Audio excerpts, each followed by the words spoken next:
Once again, the Pac-12 conference cannot get out of their own way. And once again, they prove why so many people around the country, college football fans around the country, despise them. Pull up a chair, sit back, relax, and let's talk about it. What is up, college sports fans, Big 12 fans, and fellow members of Mountaineer Nation? Welcome in to another edition of Couz's Corner. Pull that chair up and let me serve you up another shot of top shelf college football content. On tap today, we are once again talking about the Pac-12, the situation they find themselves in where they can't get a media deal done. But today, we're not focusing as much on that as we are why they may be where they are today.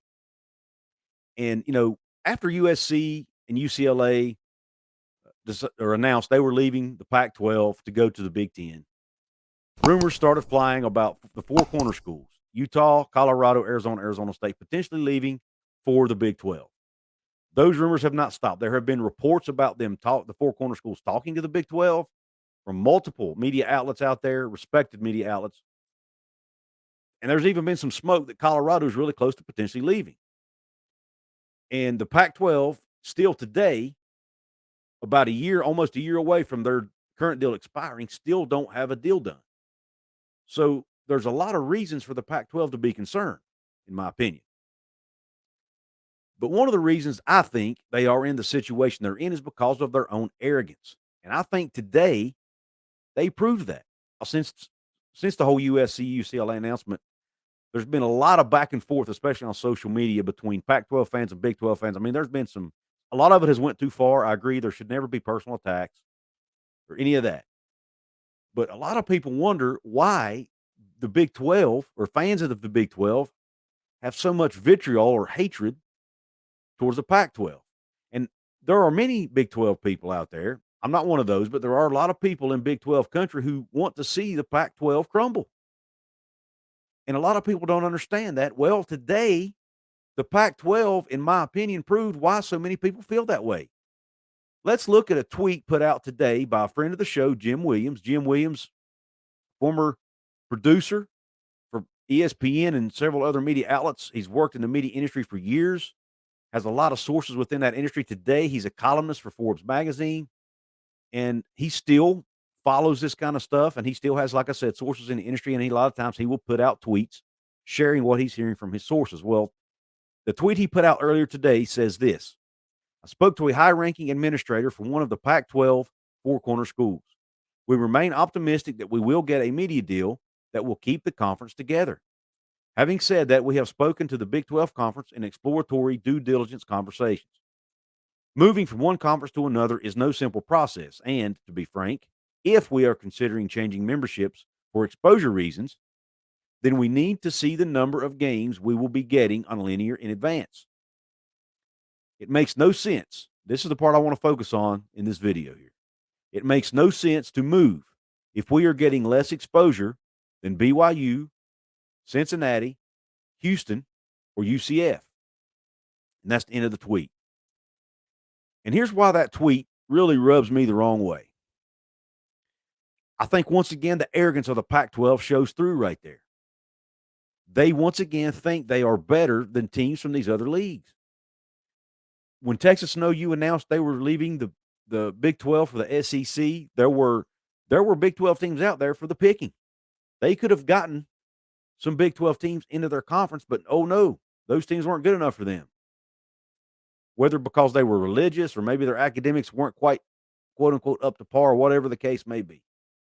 They wouldn't accept any Big 12 schools. Then, when the USC UCLA announcement broke, apparently, according to some reports, they would not even hear of merging with the Big 12 or doing a scheduling agreement with the Big 12 whatsoever. Did not even want any part of that conversation. Because, once again, they look down their nose at the Big 12. They think they're too good. And apparently they think they're also too good for these Group of Five conference teams as well. And keep in mind that this statement did not come from an Oregon or a Washington. It came from one of the four corner schools, okay, which I'll get to that in a minute. And they look down their nose, these four corner schools, whoever this person is, looks down their nose at these four incoming Big 12 teams who, oh, by the way, if you compare those four teams and their records and the success they've had on the football field the last 5 years, they're better than the Pac-12.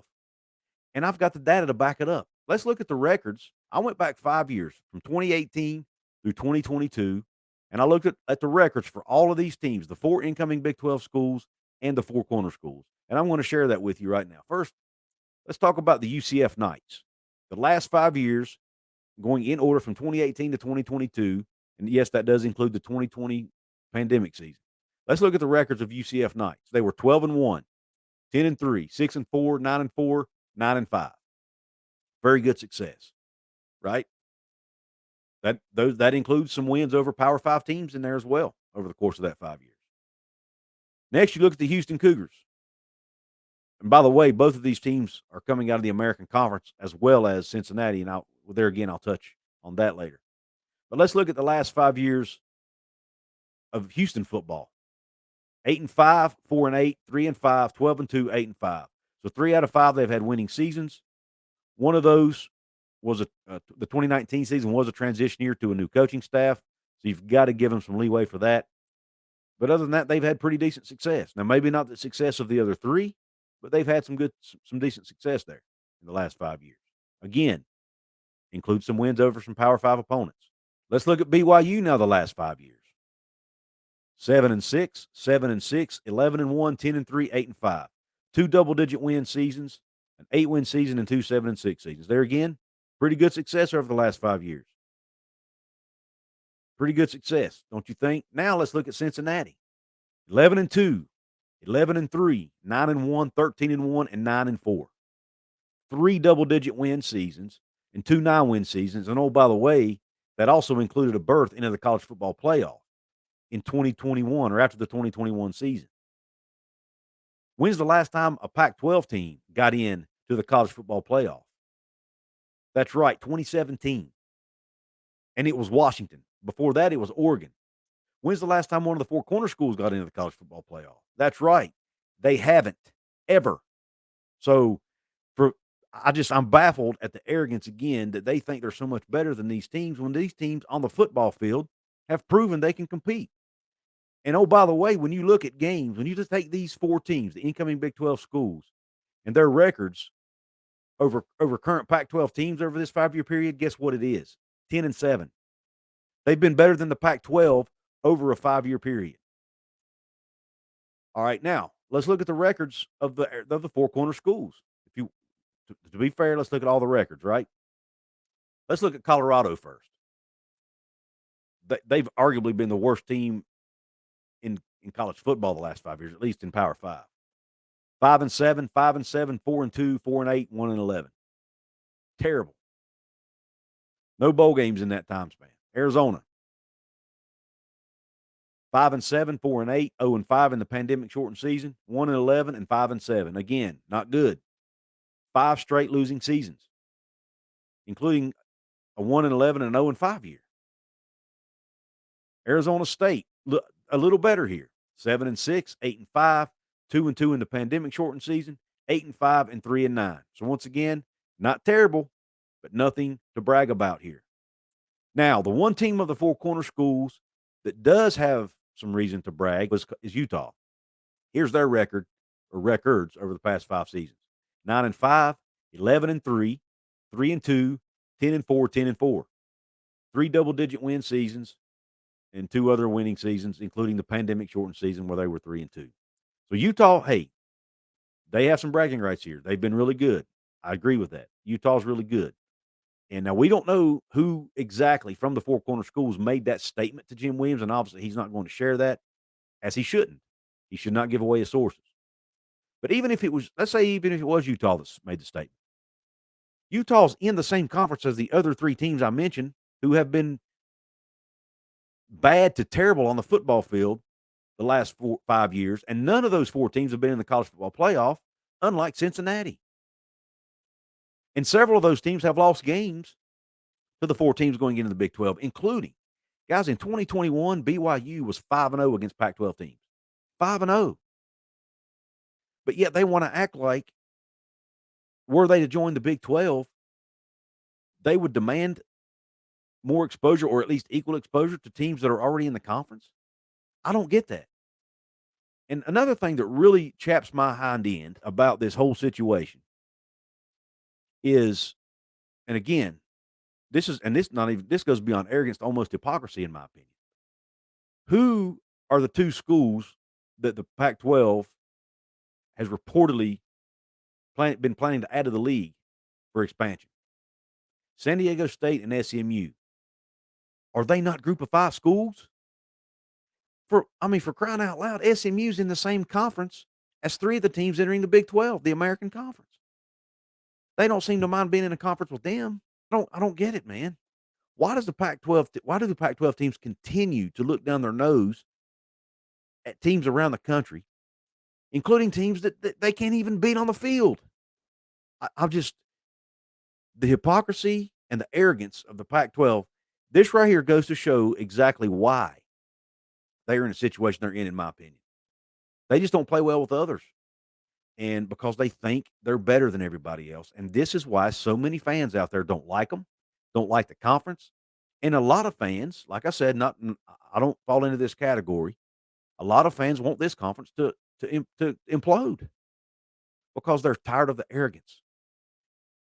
They're tired of it, man. And I am too. I don't. This is BS right here. Cincinnati's been to the college football playoff. They've earned what exposure they're getting, in my opinion. BYU has repeatedly beaten Power 5 teams. They have earned the exposure they're going to get. Houston got shafted back in 1996 when the Big 12 formed over political reasons. They deserve to be going into a Power 5 conference. They've beaten Power 5 teams. UCF, my gosh, they have a national championship to their credit now. A lot of people laugh at it, say they shouldn't claim it. I'll leave that argument up to somebody else. They've beaten a lot of Power 5 teams the last 5 years, or at least several of them. So there again, the arrogance and the hypocrisy coming out of the Pac-12 circles, especially the Four Corner schools, for crying out loud. What do you have to brag about? And you talk, even if it is you, yes, you've been good on the football field, but you have only been a Power 5 school for what, 10 years, 11 years maybe? You were in that situation where they were just a decade ago. So how can you look down your nose at them? You were them a decade ago, or a little over a decade ago. So SDSU and SMU, this is a warning to you. These are the type of people, if you join the Pac-12, this is the type of people you're going to be associating yourself with. And don't be surprised if they demand that you get less respect, if they demand that you get less exposure in future TV deals, because obviously, since you're leaving a Power 5 conference, or I'm sorry, a Group of 5 conference to enter a Power 5 now, you don't deserve that.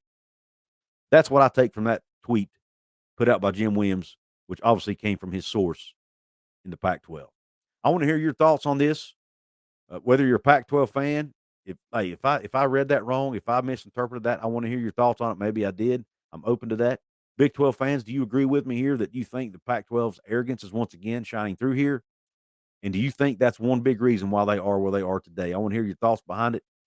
Guys, if you want to support my channel here, several different ways you can do that. If you want to support me for free, you can give me the thumbs up. That's a like. That helps that YouTube algorithm. The comment that I mentioned also helps.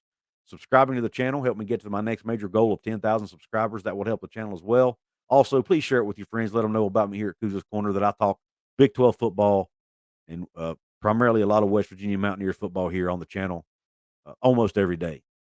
Also, guys, don't forget, my partner Mountaineer Paul and I have a channel called Hoops from the Hills where we talk West Virginia and some Big 12 basketball as well. We've really been trying to keep everybody up to speed on the Bob Huggins situation, the new coaching hire there for the Mountaineer basketball program. So please go check that out for us if you don't mind. Subscribe to the channel over there as well. Guys, if you want to support me financially here, you can do that several ways. There's a heart button right below this video, a heart with a dollar sign in the middle. That's called the thanks button. You hit that, you can make a one-time donation. It's kind of like a super chat, but it's for pre-recorded videos. That goes a long way. You can also become a channel member, pay a little bit every month. If you instead of doing a one-time donation, you just pay a little bit every month. There are also perks that I offer for those members. Or you can go check out my merch store. I do sell merch. I have T-shirts, I have ball caps, I have hoodies, I have tank tops. I have a lot of different items to choose from. Go check that out.